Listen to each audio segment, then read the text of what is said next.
Almost there.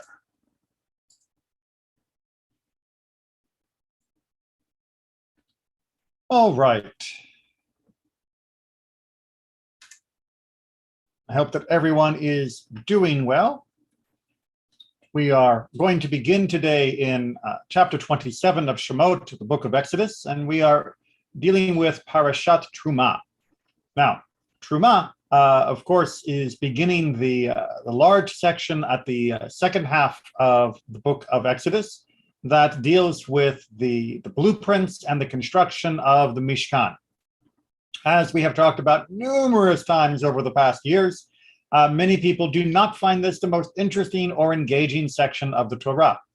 Some people prefer reading about the sacrifices more than reading about the blueprints and the instructions. Now, I have to tell you again and again and again that yes, each of us can have our own personal preference of which form of text we enjoy reading most, but the Torah that we have is the Torah that God wishes us to have.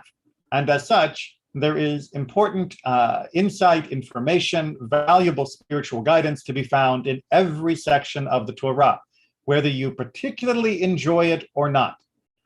If you don't happen to enjoy these blueprints, please try to look beyond the surface meaning and understand that there are deeper truths that are being reflected through the instructions that are being given and how they are being carried out. We will talk about this more over the coming weeks as we go through these different Torah portions. But for today, we are going to, as is our custom, look at one section of Parashat Terumah in more detail, hopefully understand it both as it was carried out, meaning the information in and of itself, but also try and understand what it might be trying to teach us beyond how our ancestors built the Mishkan, built the tabernacle itself. So with that in mind, let us begin on chapter 27 to look at one particular part of the construction of the Mishkan, of the tabernacle, which is one of the items that goes with it, known as the Mizbeach, known as the altar. All right, verse 1. You shall make the altar of acacia wood, 5 cubits long and 5 cubits wide. The altar is to be square and 3 cubits high. Just a quick reminder, a cubit, a amah, in Hebrew, or amot if it's the plural, should become a familiar term. It was historically measured as being the distance from the elbow to the fingertip, but for most of our historical understanding, we use a benchmark of around 1.5 feet, 18 inches. So when we're talking about something that is 5 cubits long and 5 cubits wide, we're talking about something that is about 7.5 feet by 7.5 feet, meaning larger in square than even a tall man by tall man, if you were to make a square out of that. So this is a fairly large wooden structure that is being constructed here. That is a substantial build. And of course, 3 cubits high means that it is about 4.5 feet high. So a pretty good size. Okay. For those of you that are playing in metric, 5 cubits by 5 cubits would work out to be about a little more than 2 meters on each side. And 3 cubits high would be about 1.5 meters up. My conversion is very rough, so please check your calculators if you want to get it more precise. Make its horns on the 4 corners, the horns to be of one piece with it, and overlay it with copper. Now, the idea of a horned corner on a Mizbeach is something that is found in the ancient Near East, especially in the area of Canaan, Israel as it will be eventually called. And we see this not only on Israelite altars, but on the altars made by others as well. You can just imagine the basic box, but at each of the corners, there is a raised protrusion that juts up from those corners. And indeed, they look like the horns on the side of a cow. So that the direct designation of these as being a keren, of being a horn, makes perfect sense. 3, make the pails for removing its ashes, as well as its scrapers, basins, flesh hooks, and fire pans. Make all its utensils of copper. A little aside again, the term that's used here for copper, nechoshet, could also be translated as bronze. Archaeologists like to argue about exactly how much was pure copper, how much was a bronze alloy, and those kinds of details. I'll keep using the translation here of copper, but if you see me slip to bronze from time to time, note that we are talking about the same Hebrew word, just with different translations into English. So in addition to the Mizbeach itself, the altar itself, this 5 cubit by 5 cubit box, we also are making its items that will be used for preparing and conducting the different ceremonies that will happen upon it. Verse 4, make for it a grating of meshwork in copper, and on the mesh make 4 copper rings at its 4 corners. Set the mesh below, under the ledge of the altar, so that it extends to the middle of the altar. So this appears to be a mesh grating that is set into the altar itself, meaning in the middle of the altar, and it would go down to around the middle height of the altar. So we're looking at about 1.5 cubits up. And that mesh, as we'll discuss, was important and served a very critical role. And make poles for the altar, poles of acacia wood, and overlay them with copper. The poles shall be inserted into the rings so that the poles remain on the 2 sides of the altar when it is carried. So the whole altar needs to be portable because we are still in the wilderness of Sinai, and that means that we are moving from place to place to place, as will be the norm for the next few hundred years with the Mishkan. And that means you need to have poles to be able to lift up the altar and move it.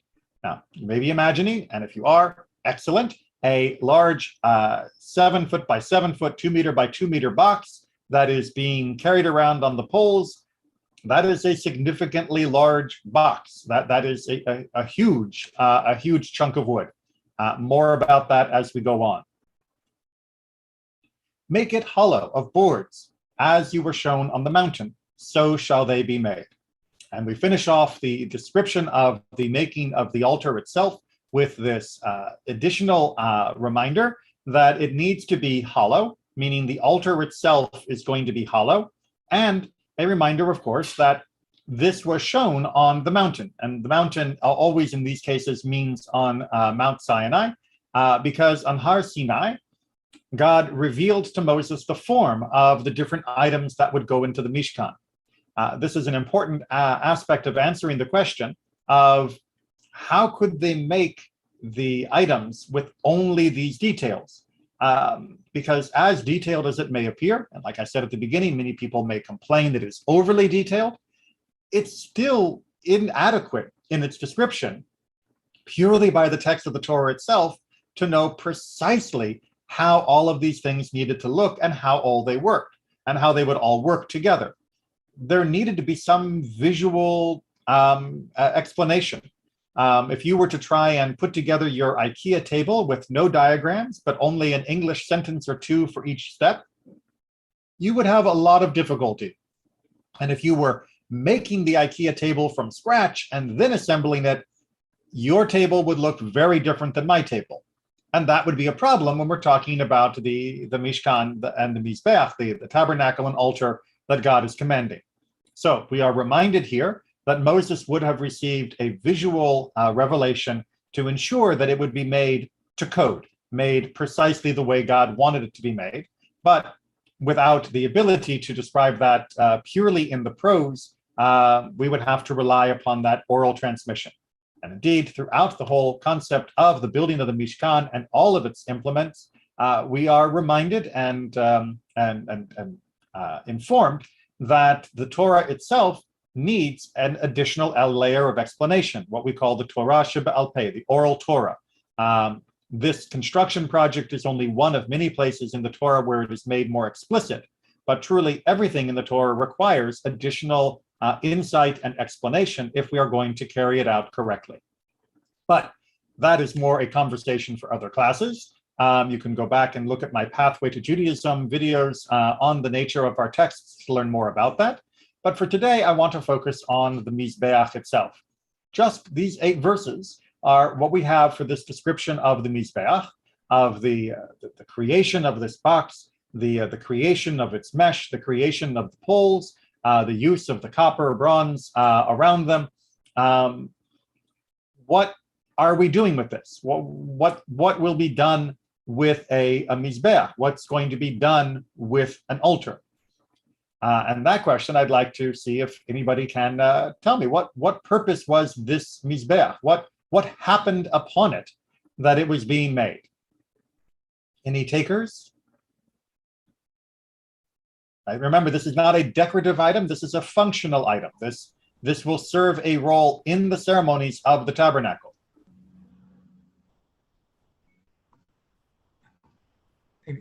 At its core, it's a piece of property, a thing that is going to be used for the sacrifices at a particular place at special times. Exactly right. At its core, this is a piece that will be used for the sacrifices. In particular, this is a piece that's going to be used to burn the sacrifices. This is the barbecue, if you'll apologize for the more vulgar description. This is the fire pit where the sacrifices will be offered.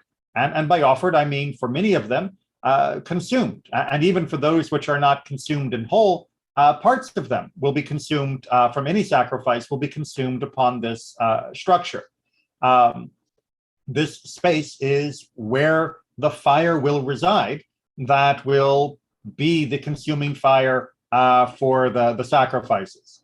So with that in mind, now that we have a proper vision of this 7 foot by 7 foot box that has a fire raging inside of it and the sacrificial pieces being put on top of it, we can perhaps begin to consider some of the issues that might come up from this construction. So are there any questions or problems that you think might arise from the description of this construction? I'd be concerned about it burning because we open up Mishpatim with the instruction, you shall only make my altars of unhewn stones. And so now we have this kind of changing that whole picture. Very good. The reference that you're bringing to, if you'll pardon me from bringing up another Safari window, is from Exodus 20, and depending upon, not 154.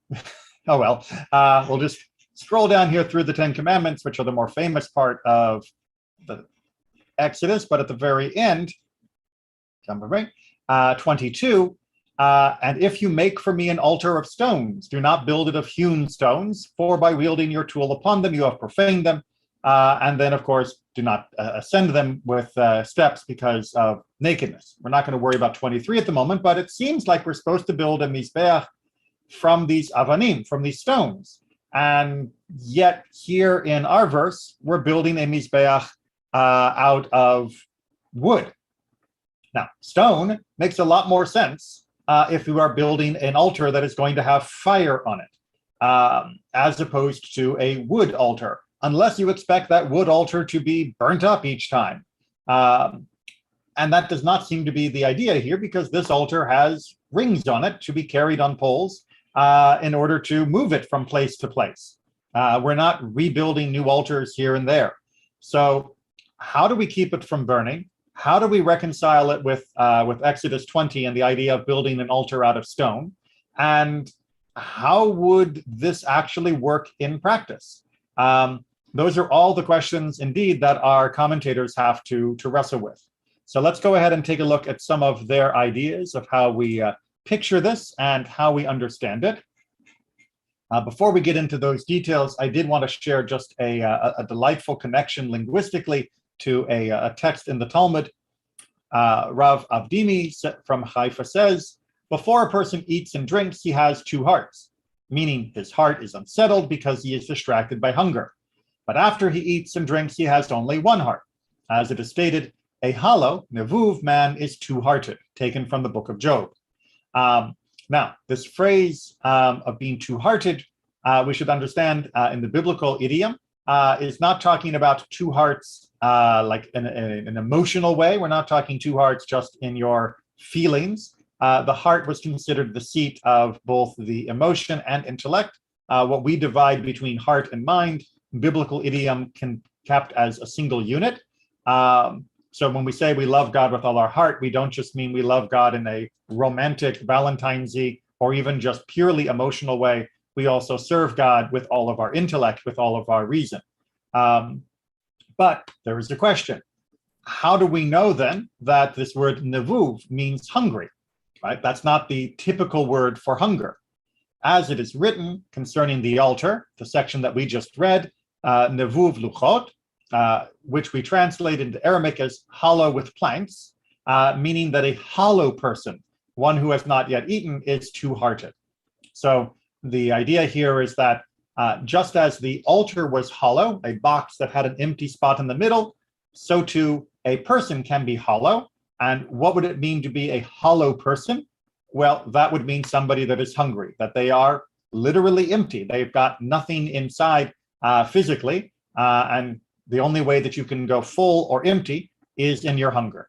So the idea, of course, that hunger can make our mind distracted and impossible to focus is a very important idea, which is why so much of Jewish poverty legislation is focused on trying to provide for those that are hungry. But with that idea of it being hollow, let's see exactly how our commentators say this would have worked. They were to fill the hollow inside with earth at the times they would be encamped.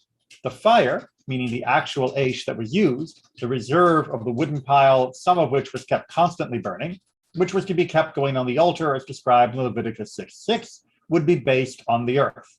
So what Sforno is trying to put us into mind of is we have this hollow pit, fire pit being made by the wood. It is set down on the ground, and then we shovel in the dirt, the earth, to fill it up, creating that earthen altar inside the wooden frame. And on top of that, we then put the fire taken from a set of wood that would be kept burning between journey to journey or in the altar when it was stationary. So this is a way of having a sort of portable altar that would be built at each location while still remaining definitive in its construction from Mount Sinai. This was at one and the same altar in every location that it would be taken, and also a totally new altar in every location. It would be the same because it was the same wood and metal construction, and it would be different because the bulk of its content would be the earth, and the earth, of course, would be different each time we arrived in a new location. Now, why was it done that way? Well, Fiskuni, as always, tries to explain it clearly for us. It was to be hollow underneath in order for it to be lighter when carrying it.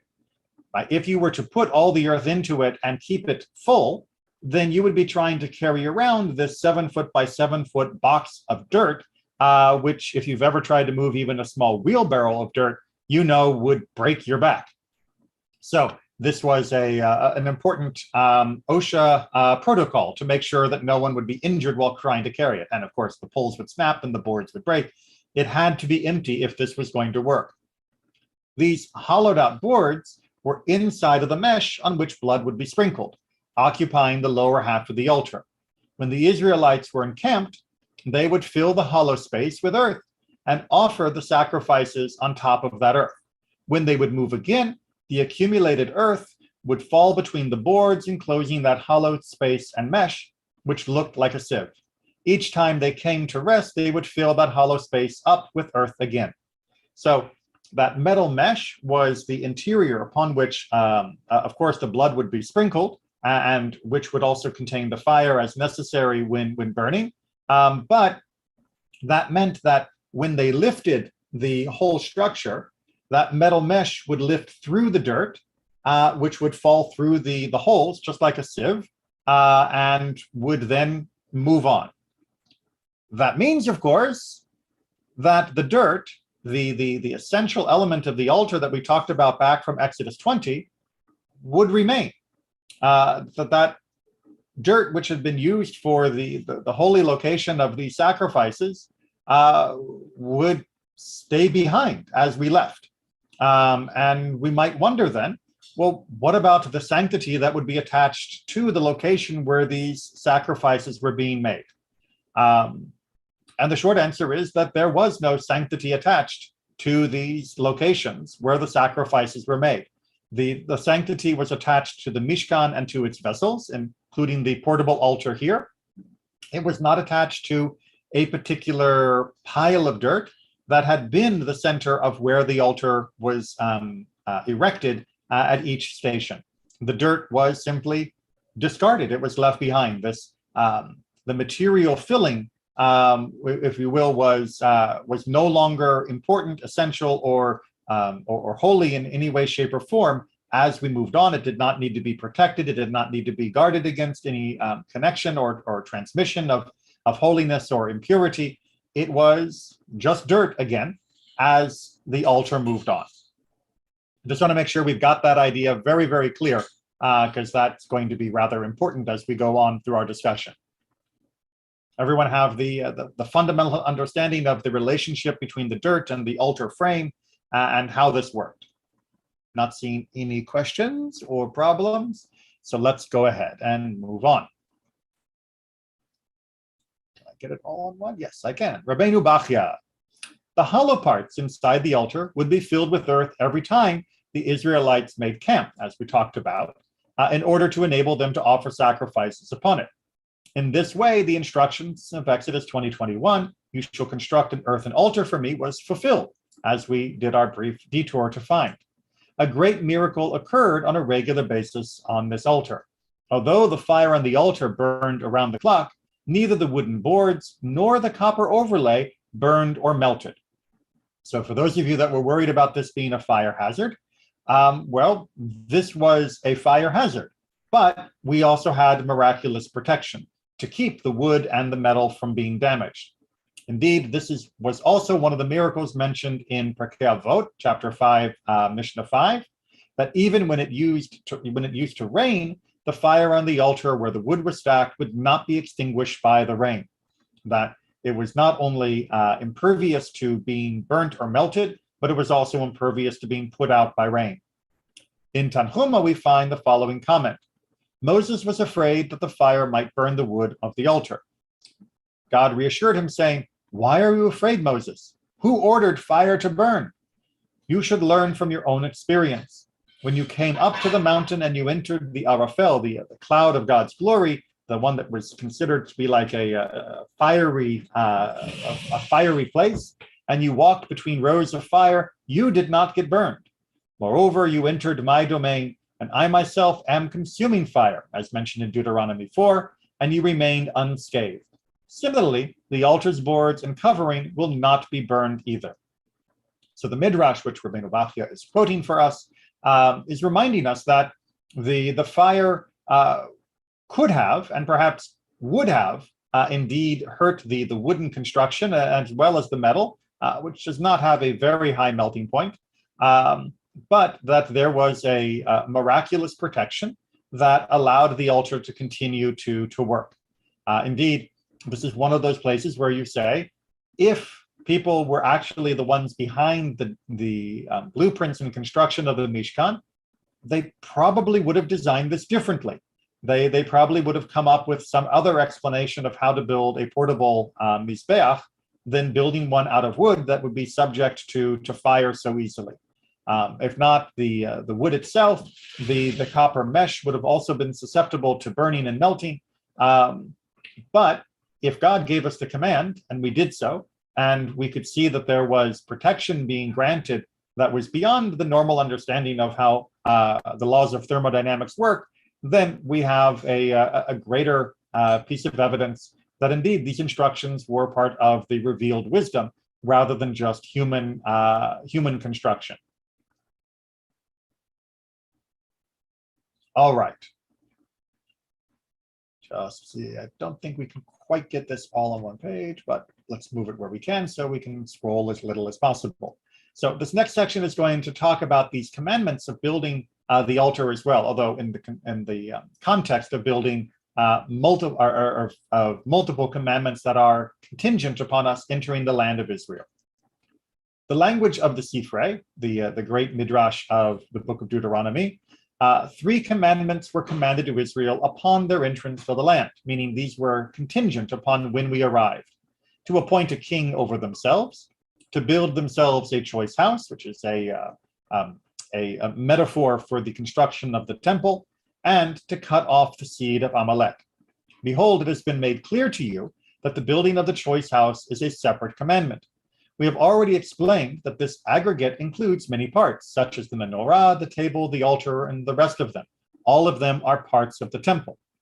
All right, so in this book of the summary of mitzvot, he is arguing that this was one command, and we know it is one command because we were told to have this place where God chooses to have his name rest, and therefore all of the different details that go with it, all of the different items that were necessary would be included, because we couldn't fulfill any part of the command without fulfilling all of the command.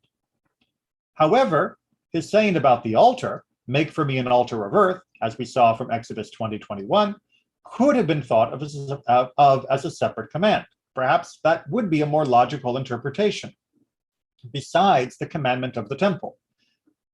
Perhaps that's the best way to understand it. As he goes on to argue, true, the simple understanding of the verse is indeed clearly speaking about the time of the permissibility of altars, as at that time it was permitted for us to build an earthen altar and sacrifice upon it. I've done classes in the past where we've talked about the different windows of time in Jewish history where personal bamot, personal altars were allowed, and at other times, of course, when they were not, depending upon the status of the Mishkan, and then, of course, later the status of the temple in Jerusalem. So there were times when the individual could build an altar. We've already seen an example at the foot of Mount Sinai where Moses did that. We, of course, also see numerous examples from the stories of the Avot, of the generations of Abraham, Isaac, and Jacob, where each would make altars at many different places in their life and along their journeys. But yes, building altars in multiple places in multiple times was considered fine. So we might, he argues, interpret the passage from Exodus 20 as being only applicable to that particular moment, and the other description of the altar as being contingent upon the Mishkan and the settlement of Jerusalem. But the sages have already said that the actual content in this, meaning that that might be an explanation, but that it should not be our final understanding.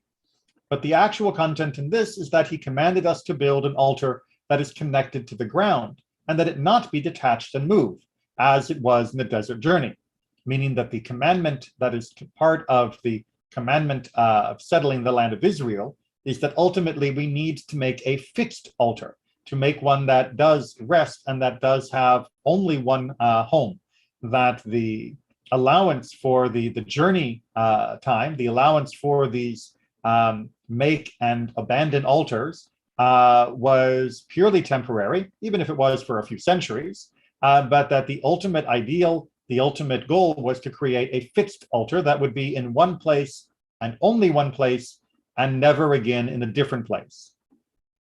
And that is their saying in the Mechilta de Rabbi Yishmael, another of the collections of Midrashim, this time taken from the book of Shemot, the book of Exodus. In explanation of this verse, the Exodus 20:21, when you come to the land, make me an altar that is attached to the ground. And since the matter is so, behold, that this command is practiced for all generations, and it would be one of the parts of the temple, meaning specifically an altar of stones be built. So there is a tension, if you will, between the idea of having a temporary altar, one that will be used and then abandoned, and having a permanent altar that will be fixed to the ground and never moved again. And the Mishkan represents really an intermediate step.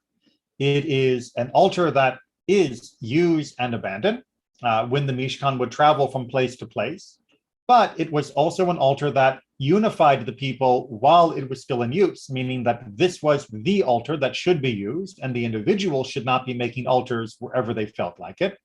And the altar would always have a veneer of permanence.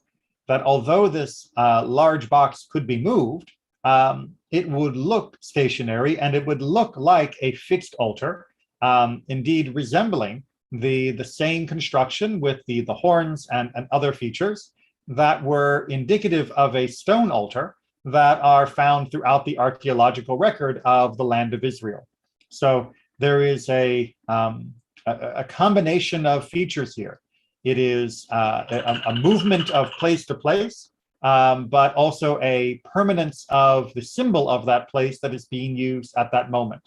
And this description in the building of the tabernacle is giving us an insight into this spiritual, psychological, emotional transition period of going from every individual making whatever they want, wherever they want, however they want, doing what they want, to the eventual state where we are fully unified, focused, and committed to the singular altar, the singular expression of our connection to God through the place of Jerusalem. And this altar in the middle, this portable and yet not portable and impermanent, yet also permanent altar, with this moving box which leaves behind the earth but continues to travel with us. This is an essential step in the development of our relationship with God and our relationship with each other, of making a more permanent and concrete attachment to each other and to God through the attachment of the altar to the earth. All right, that was a very long monologue, so I'm just going to pause real quick and see if anyone has a question. Or comment, of course. All right. Now, with all of this in mind, we can turn to one of my absolute favorite stories, which I love to share because so many people seem to miss the book of Melachim, skip the book of Kings, and understand a little bit more about how dirt might play into this particular narrative. So this is set during the time of Elisha Hanavi. He was the prophet who took over after Eliyahu, who is slightly more famous, but Elisha was of equal importance for the history of our people. And it deals with an Aramean, somebody that is not even Jewish, and the consequences of them encountering the God of Israel through this through this story. So Naaman, commander of the army of the king of Aram, was important to his Lord and high in his favor, for through him the Lord had granted victory to Aram. So for some reason, and the text does not go into detail, God seems to favor Naaman, and since Naaman is the leader of the army for Aram, Aram seems to be doing quite well. But the man, though a great warrior, was a leper. The standard translation for a Metzora, of course, a Metzora is not what is identified in the modern world as leprosy. It is a spiritual condition, which we've discussed about in other classes. Once, when the Arameans were out raiding, they carried off a young girl from the land of Israel, and she became an attendant to Naaman's wife. And in case you missed the subtlety of the translation, she was taken as a slave. So the Arameans are out. They are attacking Israel, because that was what they did. And in the process of attacking Israel, they capture many people. And one of these Jewish girls or Jewish women, becomes a slave, a servant to Naaman's wife. She said to her mistress, meaning the Israelite slave, "I wish master could come before the prophet in Samaria. He could cure him of his leprosy." So she is giving advice to her master that the head of the household, Naaman, could probably be cured if only he went to the prophet in Samaria, which we, the reader, know from other contexts is, of course, Elisha.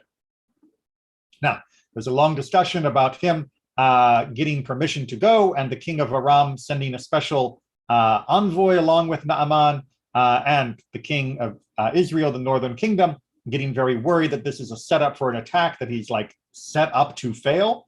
But Elisha says, "Send the guy to me."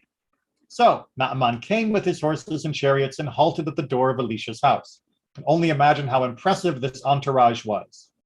Elisha sent a messenger to say to him, notice that Elisha isn't going out himself. He is just sending a messenger because he already knows why the guy's coming.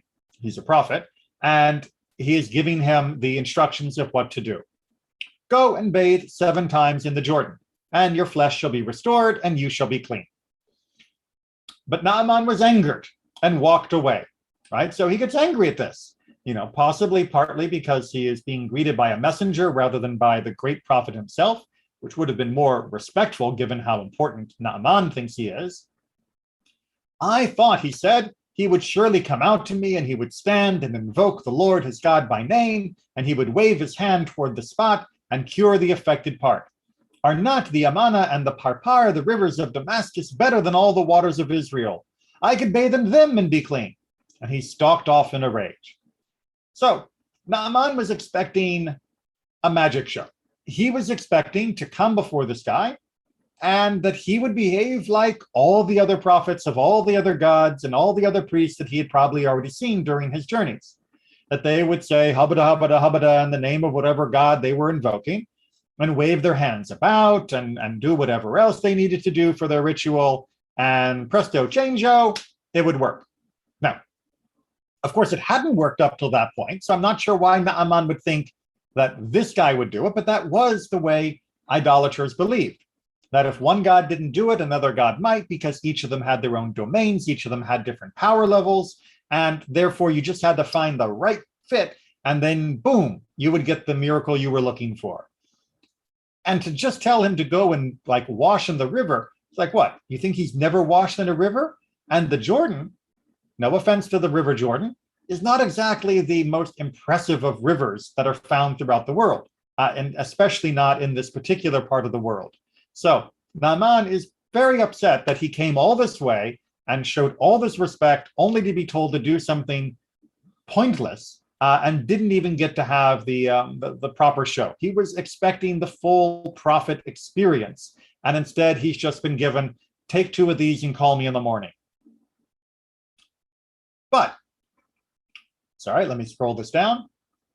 But his servants came forward and spoke to him. Sir, they said, if the prophet told you to do something difficult, would you not do it? How much more when he has only said to you, bathe and be clean? So he has servants that, similar to the girl that is the slave to his wife, are able to offer sound and good advice.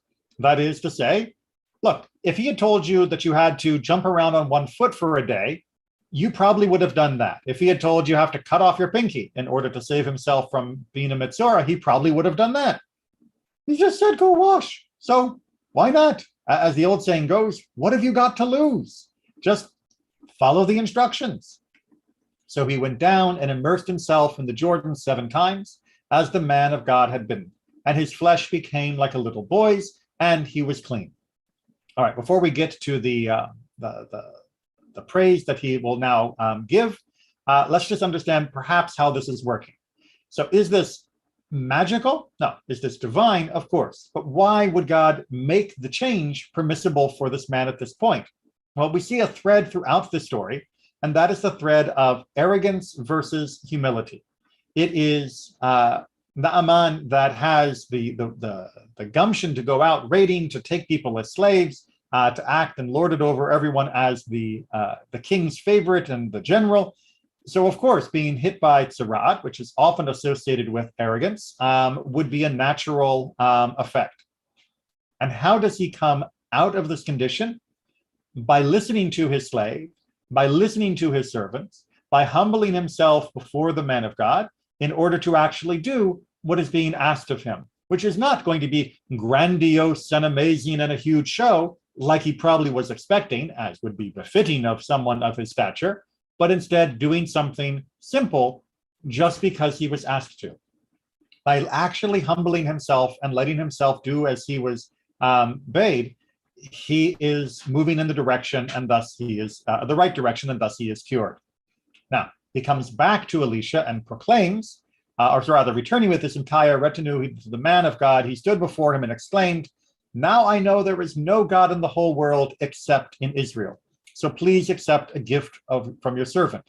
But he replied, see, now they are talking to each other. As the Lord lives, whom I serve, I will not accept anything. This wasn't about getting rich. This wasn't about being paid. This wasn't about extorting donations. This was just about teaching you a lesson about humility and about God. And that is more important than gathering wealth. It's one reason why anyone that is out there that talks about faith healing and starts putting price tags on things, they are the ones that are sick. He pressed him to accept, but he refused. And Naaman said, "Then at least let your servant be given 2 mule loads of earth, for your servant will never again offer up burnt offering or sacrifice to any god except the Lord. But may the Lord pardon your servant for this. When my master enters the temple of Rimmon to bow low and worship there, and he is leaning on my arm so that I must bow low in the temple of Rimmon. When I bow low in the temple of Rimmon, may the Lord pardon your servant in this." And he said to him, "Go in peace." Excuse me. So the last part is Naaman asking for forgiveness, that it may look like he is still worshiping the idol, because when they go to the temple of this other god, when the king has to bow low, well, the king leans on his arm because the king is a little old, and that means Naaman is going to have to go down with him in order to support him when he gets to the bottom and when he comes back up. He doesn't want that to be misunderstood. He is not bowing to the god. He is merely an accessibility device, making sure that the king is able to rise and lower himself as appropriate. But of course, the focus has to be, for our discussion today, these 2 donkeys loaded down with earth. Why is Naaman asking for a bunch of dirt? After all, it was the water that cured him. You would think that he would want to take home barrels of water if that was what he was going to share around. No, it's because he wants to build his own mizbeach. He wants to build his own altar so that he can offer sacrifices to Adonai, to God, when he is back in Aram. And he feels that only Adonai is worthy of being worshipped, which is true, and that God is only able to be worshipped with that reference to the Eretz, the Adamah, the land of Israel itself. Now, this is where we get both a correct understanding and incorrect simultaneously. So, correct that God is the only God, and correct that he should worship God in the way that God has established, with the idea of an earthen altar. But the idea that God is only able to be worshipped in the land of Israel itself is problematic. On the one hand, yes, there is a temple in Jerusalem by this point, but on the other hand, we know from precedent that the earth that was used for the altar as it traveled through the desert was just whatever dirt was available, wherever we might happen to be at that point in our travel through the Midbar. That it wasn't the dirt that was essential. It wasn't the dirt that made the sacrifice holy. It was the intention of the people and the person offering the sacrifice in particular. Naaman technically could have offered even in the land of Aram, and done so in accordance with his own practices. As he is not Jewish, he is not bound by the Torah. He does not have to only offer at the Temple of Jerusalem, but he is still a little fixated on the dirt.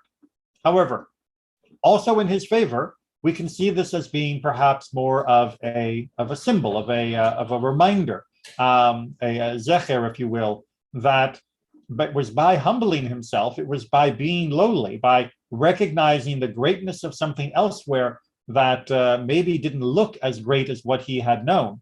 The river Jordan, which is not as impressive as the rivers of Damascus, or the ceremony of the prophet of God as opposed to the ceremony of other priests and prophets. It was only by recognizing the worth of dirt, the worth of just something that was humble and modest, that he was able to have this miracle performed. So perhaps the earth wasn't a pure fixation on some concept of magical dirt, but was instead meant to be a constant reminder to him that when he sacrificed to God, what he was truly trying to do was humble himself, and the earth would be a reminder of how he humbled himself in this journey by coming to Israel, by coming before Elisha, by doing as he was asked, even though it seemed insulting to him at the time. In any case, Naaman definitely seems to have learned a lesson here. Unfortunately, if you read on to the rest of chapter 5, the other servants of Elisha, in particular Gehazi, do not seem to learn the lesson, and instead they try to get the money and the loot out of Naaman after he leaves, and that ends up with Gehazi and his family being stricken down with the very tzara'at, the very condition that Naaman has just escaped from. So there were two lessons learned by two different people in the story, and unfortunately, Naaman got the right one and Gehazi got the wrong one. All right, questions or comments? I have a question. I love the story, but does he get the dirt? The phrase where he should go in peace seems to be implying that, yes, there was no objection to him taking that. So then the second question is, I mean, is this dirt just like a memento of Eretz Israel?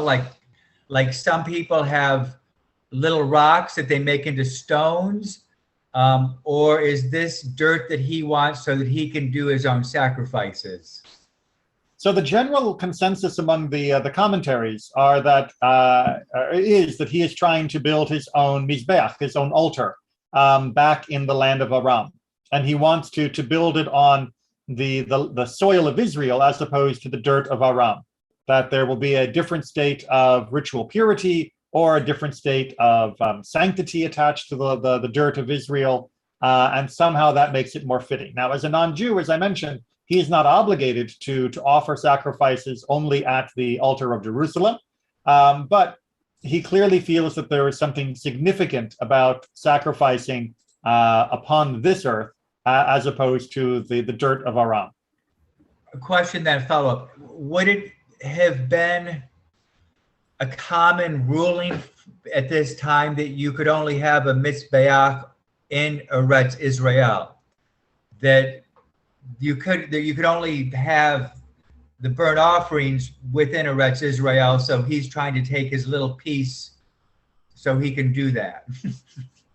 So it wouldn't necessarily have been that you could only have it in the land of Israel itself. In fact, at this point, we already have the divided kingdom, and the people of the north are, well, they're offering sacrifices to all sorts of gods, but they are also still offering sacrifices to God, but doing so not at the Temple of Jerusalem because of the division of the country. So if he was following the habits of the northern inhabitants of Israel, which is where he experiences this whole story, then he probably would not have thought that he had to offer it only in the land of Israel, because people were already quite diplomatically put diverse in their forms of worship at that time. Final follow-up question. I know that for lack of a better phrase, the temple in Egypt, an Elephantine, that performed sacrifices, was that around the same time, or because that was something that certainly was done in the ancient world? I would have to double check. I thought that it was a little bit later than this period, but I would have to go check. I thought that was closer to the period of Ezra, which is a few hundred years from now.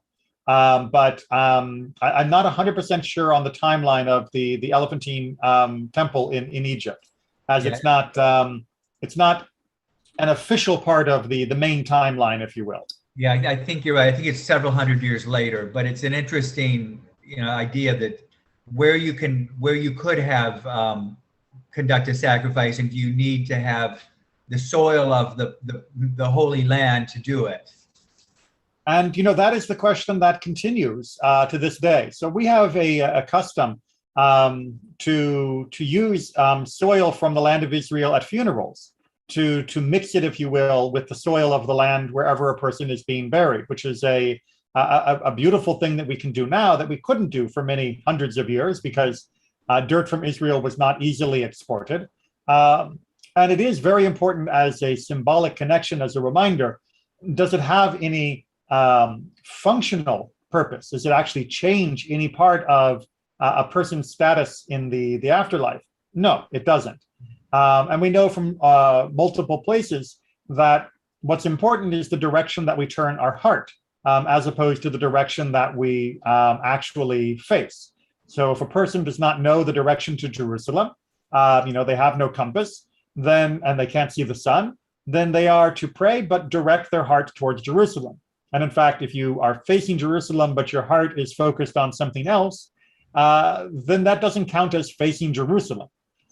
So we have worked very hard over the last few thousand years to try and keep our heart pointed towards God through the lens of Jerusalem, while also recognizing that the physical dirt of that place is not as sacred as the idea of that place, of what it inspires within us in terms of our connection to God and our connection to our faith. Well, thank you all very much. I'm always happy to have you join me for our study.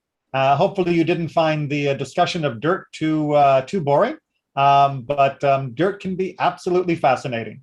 So please take care, and I will see you next time.